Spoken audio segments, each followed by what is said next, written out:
নমস্কাৰ নৱম শ্ৰেণীৰ মৰমৰ ছাত্ৰ ছাত্ৰীসকল, আজি আমি আলোচনা কৰিম তোমালোকৰ সমাজ বিজ্ঞানৰ যিটো তোমালোকৰ আছে অৰ্থনীতি ভাগ, তাৰে আমি প্ৰথমটো অধ্যায় আলোচনা কৰিম। তোমালোকে এইটো ভিডিঅ'ত এই পাঠৰ অনুশীলনীত থকা যিমানখিনি কোৱেশ্যন আছে সকলোখিনি ইয়াত পাই যাবা আৰু তোমালোকে 30টামান MCQ ইয়াতে তোমালোকে পাই যাবা। গতিকে তোমালোকে ভিডিঅ'টো স্কিপ নকৰাকৈ ভালকৈ চাই থাকা, তোমালোকৰ পৰীক্ষাৰ কাৰণে বহুতখিনি উপকাৰ হ'ব। প্ৰথমত চোৱা তোমালোকে অতি চমু প্ৰশ্নৰ উত্তৰ। অৰ্থনীতি শব্দটো কোনটো ভাষাৰ শব্দৰ পৰা অনা হৈছে? ইয়াৰ উত্তৰটো চোৱা তোমালোকে অৰ্থনীতি মানে ইকনমিক্স শব্দটো গ্ৰীক ভাষাৰ শব্দৰ পৰা অনা হৈছে। 2 নম্বৰত দিয়া আছে অৰ্থনীতি শব্দটো কোনটো শব্দৰ পৰা লোৱা হৈছে? উত্তৰত চোৱা অৰ্থনীতি শব্দটো গ্ৰীক শব্দ ঐকনমিয়া অৰ্থাৎ ঐকছ ঘৰ বা পৰিয়াল আৰু নমছ অৰ্থাৎ আছিল নিয়ম বা পৰিচালনাৰ পৰা লোৱা হৈছে। তাৰপিছত আহা তোমালোকে 3 নম্বৰ চোৱা অৰ্থবিজ্ঞানৰ পিতৃস্বৰূপ কোন? এইটো তোমালোকৰ খুবেই ইম্পৰ্টেণ্ট। Adam Smith. অৰ্থনীতি বিজ্ঞানৰ পিতৃ কোন আছে? Adam Smith. তাৰপিছত আহা 4 নম্বৰত অৰ্থবিজ্ঞানৰ সম্পদ ভিত্তিক সংজ্ঞাটো কোনে আগবঢ়াইছিল? অৰ্থবিজ্ঞানৰ সম্পদ ভিত্তিক সংজ্ঞাটো আদাম স্মিথে আগবঢ়াইছিল। তোমালোকে এইটো কোৱেশ্যন অলপ ভালকৈ চাবা। অৰ্থবিজ্ঞানৰ পিতৃ বুলি কাক কোৱা হয়, এই কোৱেশ্যনটো তোমালোকৰ আহি থাকে। তাৰপিছত তোমালোকে আহা 5 নম্বৰ কোৱেশ্যনত মাইক্ৰ' আৰু মেক্ৰ' শব্দ দুটা কোন দুটা শব্দৰ পৰা লোৱা হৈছে? উত্তৰত চোৱা মাইক্ৰ' শব্দটো গ্ৰীক মাইক্ৰছ অৰ্থাৎ ক্ষুদ্ৰ আৰু মেক্ৰ' শব্দটো গ্ৰীক শব্দ মেক্ৰছ অৰ্থাৎ সামগ্ৰিক বা বিশালৰ পৰা লোৱা হৈছে। তাৰপিছত তোমালোকে আহা কুৱেশ্যন নম্বৰ 6। ছাত্ৰ ছাত্ৰীসকল, মই 6 নম্বৰ কুৱেশ্যনটো আৰম্ভ কৰাৰ আগতে তোমালোকক ক'ব বিচাৰোঁ যে তোমালোকে এই চেনেলটো ছাবস্ক্ৰাইব কৰি ৰাখা আৰু তোমালোকৰ এই ভিডিঅ'ৰে ডেছক্ৰিপশ্যনত মই এটা হোৱাটছআপ চেনেলৰ লিংক দি দিম, তাতে তোমালোকে জইন হৈ ল'বা। কাৰণ এই হোৱাটছআপ চেনেলত তোমালোকৰ ক্লাছ 9ৰে অসমীয়া ইংৰাজী তাৰপিছত তোমালোকৰ ছায়েন্স মেথ গোটেইখিনিৰ বহুতখিনি কুৱেশ্যন দিয়া আছে। তোমালোকৰ মানে এক্সামৰ কাৰণে খুবেই এটা উপকাৰ হ'ব, সেইকাৰণে তোমালোকে পাৰিলে জইন কৰি লোৱা। কাৰণ সেই চেনেলটোত জইন হ'লে তোমালোকে বহুতখিনি আপডেট পাই যাবা, এক্সাম কেতিয়া হ'ব বা কেনেকুৱা টাইপৰ কুৱেশ্যন আহিব পাৰে, এই সকলোখিনি বস্তু তোমালোকে এটা হোৱাটছআপ চেনেলতে পাই যাবা। এতিয়া আমি আলোচনা কৰিম কুৱেশ্যন নম্বৰ 6। কুৱেশ্যন নম্বৰ 6 কি কৈছে? অৰ্থবিজ্ঞানৰ কল্যাণ ভিত্তিক সংজ্ঞাটো কোনে আগবঢ়াইছিল? ইয়াৰ উত্তৰটো হ'ব আলফ্ৰেড মাৰ্শ্বাল। আলফ্ৰেড মাৰ্শ্বালে অৰ্থবিজ্ঞানৰ কল্যাণ ভিত্তিক সংজ্ঞাটো আগবঢ়াইছিল। 7 নম্বৰটো কি কৈছে? আদাম স্মিথে কোনখন গ্ৰন্থত আৰু কেতিয়া অৰ্থনৈতিক সংজ্ঞা আগবঢ়াইছিল? ইয়াৰ উত্তৰটো চোৱা আদাম স্মিথে 1776 চনত প্ৰকাশিত তেওঁৰ বিখ্যাত গ্ৰন্থ N enquiry into the nature and causes of the wealth of nation এই অৰ্থনীতিৰ সংজ্ঞাটো আগবঢ়াইছিল। তাৰপিছত তোমালোকে আহা কুৱেশ্যন নম্বৰ 8ত কি কৈছে চোৱা এলফ্ৰেড মাৰ্শ্বালে কোনখন গ্ৰন্থ আৰু কেতিয়া অৰ্থনীতিৰ সংজ্ঞা আগবঢ়াইছিল?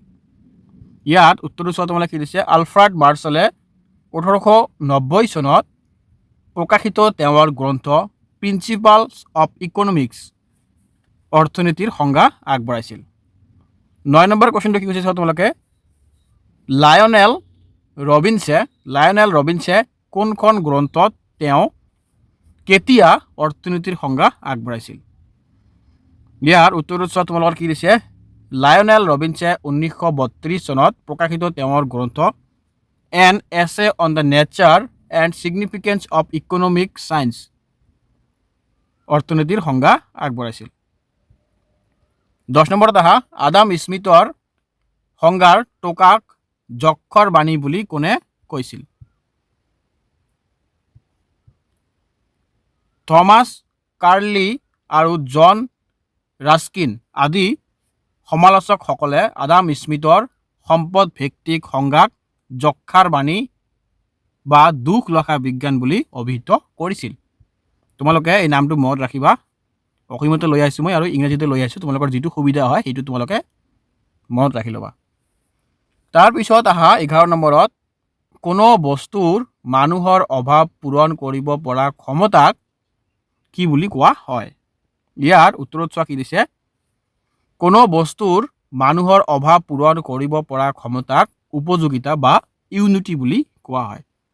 ছাত্ৰ ছাত্ৰীসকল তোমালোকে বুজি পালানে নাই কমেণ্টত জনাবা, কাৰণ এনেকৈ পঢ়াই থাকিলে লাভ নহ'ব। তোমালোকে বুজি পাইছানে নাই বা কিবা লাগে তোমালোকে কমেণ্টত জনাব পাৰা। 12 নম্বৰত দিয়া আছে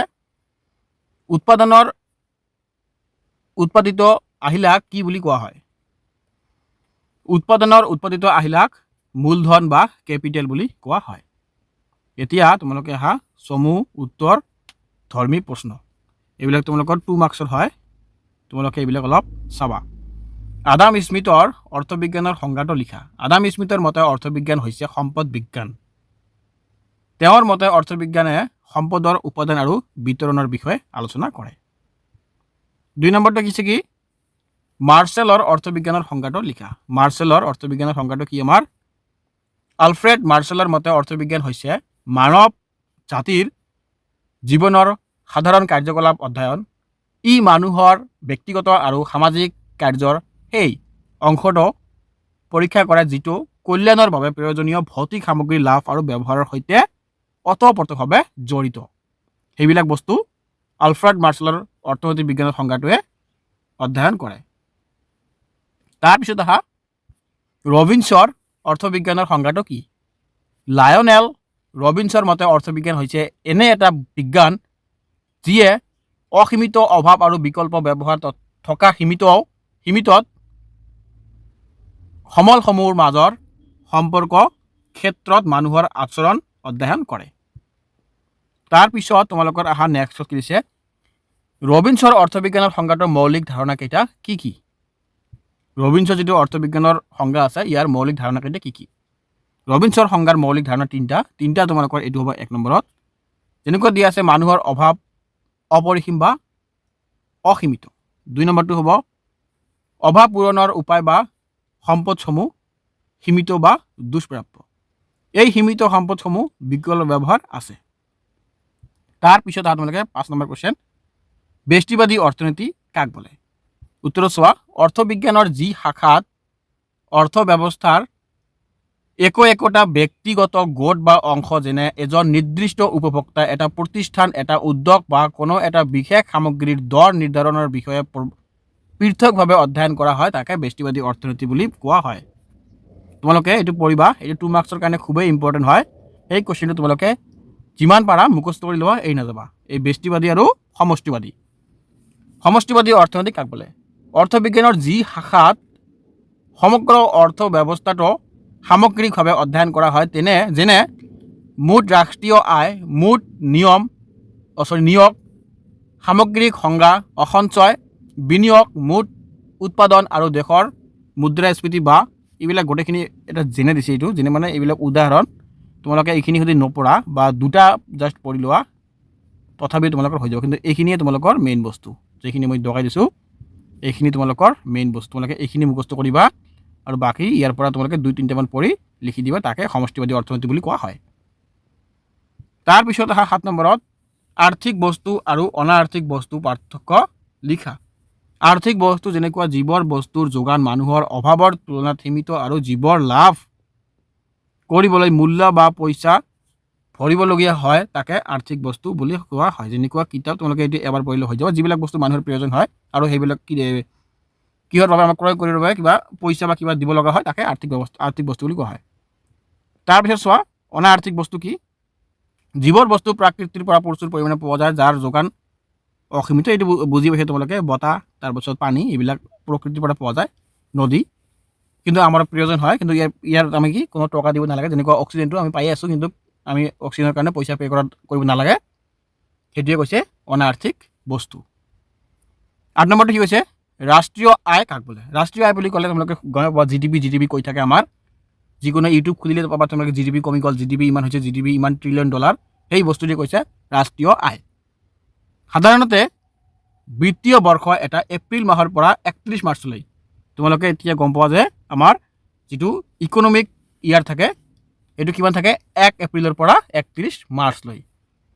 এখন দেশৰ অভ্যন্তৰত উৎপাদিত সকলো চূড়ান্ত সামগ্ৰী আৰু সেৱা মুদ্ৰা প্ৰমূল্যৰ লগতে বিদেশৰ পৰা অহা নিট আয়ৰ সমষ্টিক ৰাষ্ট্ৰীয় আয় বুলি কোৱা হয়। তোমালোকে এই বস্তু ভাবি লোৱা, এই মাহটোত মানে এই বছৰটোত 31 এপ্ৰিলৰ পৰা 1 এপ্ৰিলৰ পৰা 31 মাৰ্চলৈকে আমাৰ দেশত যিমানখিনি টকা উপাৰ্জন হয় আৰু বিদেশত যিবিলাক মানুহ থাকে আমাৰ ভাৰতৰ পৰা গৈ বিদেশত কাম কৰি আছে, চাকৰি কৰি আছে বা কিবা বিজনেছ কৰি আছে, এওঁলোকে যিবিলাক টকা পঠিয়ায় আমাৰ ভাৰতত, সেই সকলোবিলাক বস্তু গোট কৰি মানে যোগ কৰি টোটাল যিমান হয় তাকে আৰ্থিক ৰাষ্ট্ৰীয় ইনকাম বুলি কোৱা হয়। তাৰপিছত তোমালোকে আহা 9 নম্বৰ কুৱেশ্যন আহা তোমালোকে এতিয়া জনমূৰি আয়ৰ সূত্ৰ লিখা। কোনো এখন দেশৰ এক নিৰ্দিষ্ট বছৰৰ মুঠ ৰাষ্ট্ৰীয় আয়ক সেই দেশৰ উক্ত বছৰৰ মুঠ জনসংখ্যাৰে ভাগ কৰিলে যি আয় পোৱা যায় তাকে জনমূৰি আয় বুলি কোৱা হয়। জনমূৰি আয়টো কি তোমাৰ আমাৰ নিজৰ দেশৰ যিমান আছে সেই বস্তুখিনক জনমূৰি আয় বুলি কোৱা হয়। তাৰপিছত আহা তোমালোকৰ দীঘলীয়া উত্তৰৰ প্ৰশ্ন। চোৱা বৰ্তমান কি দিছে, এইবিলাক তোমালোকৰ দীঘল হ'ব অলপ, কিন্তু মই যিমানখিনি দিছোঁ ইয়াত তোমালোকে জাষ্ট কনচেপ্টটো লৈ ল'বা। অলপ দীঘল আছে কুৱেশ্যনবিলাক, সেইখিনি তোমালোকৰ গোটেইখিনি পঢ়িব নালাগে। ইয়াৰ পৰা বাছনি কৰি তোমালোকৰ যিমানখিনি লাগে সিমানখিনি লৈ ল'বা। পাৰিলে মই তাতে লগাই দিম যে তোমালোকে এইকেইটা পঢ়িবা। যেনেকুৱা 1 নম্বৰত কি দি আছে আমাৰ অৰ্থবিজ্ঞান অধ্যয়নৰ প্ৰয়োজনীয়তা উদাহৰণসহ ব্যাখ্যা কৰা। এইটো আমি সহজ বুলি বুজিবলৈ গ'লে কি হ'ব, অৰ্থবিজ্ঞান আমি কিয় ব্যৱহাৰ কৰিব লাগে বা অৰ্থবিজ্ঞান অধ্যয়নৰ প্ৰয়োজনীয়তা মানে আমাৰ কিয় প্ৰয়োজন হয়, কেনেকৈ প্ৰয়োজন হয় বা আমি কেনেকৈ ব্যৱহাৰ কৰিব পাৰোঁ, আমি শিকিলে কি লাভ হ'ব, সেই বিষয়ে আমাক অলপ লিখিব কৈছে। অৰ্থবিজ্ঞান বুলি ক'লে তোমালোকে প্ৰথমত চোৱা কি দিছে, মানুহৰ দৈনন্দিন জীৱনত অৰ্থবিজ্ঞানৰ অধ্যয়নৰ প্ৰয়োজনীয়তা অপৰিসীম। ইয়াৰ প্ৰধান কাৰণসমূহ তলত উল্লেখ কৰা হ'ল। যেনেকুৱা ইয়াত কাৰণ কেইটামান দিয়া আছে, তোমালোকে এইখিনিতো অলৰেডি বুজি পাইছা, এইখিনি কি কৈছে বস্তুটো, এইখিনি তোমাক আৰু ক'ব দৰকাৰ নাই, এইখিনি তোমালোকে লিখিব পাৰিবা। তাৰপিছত কি লিখিবা মই তোমালোকক কৈ আছোঁ। প্ৰথমত চোৱা তোমালোকে এই বস্তু লিখিবা সীমিত সম্পদৰ সঠিক ব্যৱহাৰ। যিমানখিনি আমাৰ সম্পদ আছে, যিমানখিনি আমাৰ ঘৰত সম্পদ আছে, সেই সম্পদখিনি আমি কেনেকৈ সঠিকভাৱে ব্যৱহাৰ কৰিব পাৰোঁ। মানে তোমাৰ লগত চোৱা তোমাৰ ইনকাম 20,000, তুমি এই 20,000ৰ পৰা কেনেকৈ ভালকৈ চলিব আৰু কিমান তুমি সঞ্চয় কৰি ৰাখিব পাৰা সেই বস্তুটো কৈছে ইয়াত সীমিত সম্পদৰ সঠিক ব্যৱহাৰ। তাৰপিছত 2 নম্বৰটো হয় তোমালোকে উৎপাদন আৰু ব্যৱসায়ৰ পৰিচালনা। ইয়াত কৈছে কি এজন উৎপাদকে কম খৰচত কেনেকৈ সৰ্বাধিক উৎপাদন কৰি লাভ অৰ্জন কৰিব পাৰে তাৰ কৌশল অৰ্থবিজ্ঞানৰ পৰা শিকা হয়। ইয়াত কৈছে এজন বিজনেছমেন তেওঁ যিমান উৎপাদন কৰিল সেই বস্তুটোত কেনেকৈ তেওঁ লাভ কৰিব পাৰিব, কম খৰচত বেছি মানে বস্তু উৎপাদন কৰিব পাৰিব আৰু লাভ কৰিব পাৰিব, সেইটো জনাৰ কাৰণে আমাক কি অৰ্থবিজ্ঞানৰ অধ্যয়নৰ খুবেই প্ৰয়োজন। তাৰপিছত তোমালোকে আৰু এটা লিখিব পাৰা চৰকাৰী নীতি নিৰ্ধাৰণ। দেশৰ বাজেট প্ৰস্তুত কৰা, কৰ ব্যৱস্থা নিয়ন্ত্ৰণ কৰা, জনকল্যাণমূলক আঁচনি যুগত কৰা আদি সকলো চৰকাৰী কামতে অৰ্থবিজ্ঞানৰ নীতিসমূহৰ প্ৰয়োজন। ইয়াত কৈছে কোনো এখন দেশ চলিবলৈ হ'লে আমাৰ অৰ্থবিজ্ঞানৰ খুবেই প্ৰয়োজন। তোমালোকে এনেকৈ লিখিব পাৰা কোনো এখন দেশ চলাৰ কাৰণে আমাৰ অৰ্থবিজ্ঞানৰ খুবেই প্ৰয়োজন। অৰ্থবিজ্ঞান নোহোৱাকৈ আমি দেশৰ বিভিন্ন হিচাপ পাতি কৰিব নোৱাৰোঁ। যেনেকুৱা বিত্তীয় বিভাগত আমি অৰ্থবিজ্ঞান নজনাকৈ সেইবিলাক বস্তু আমি সঠিকভাৱে জোখ মাখ কৰিব নোৱাৰোঁ। সেই বস্তুবিলাক তুমি লিখিলে হৈ যাব। তাৰপিছত তোমালোকে বাকী লিখিব নালাগে, 3টা পঢ়িলে হৈ যাব।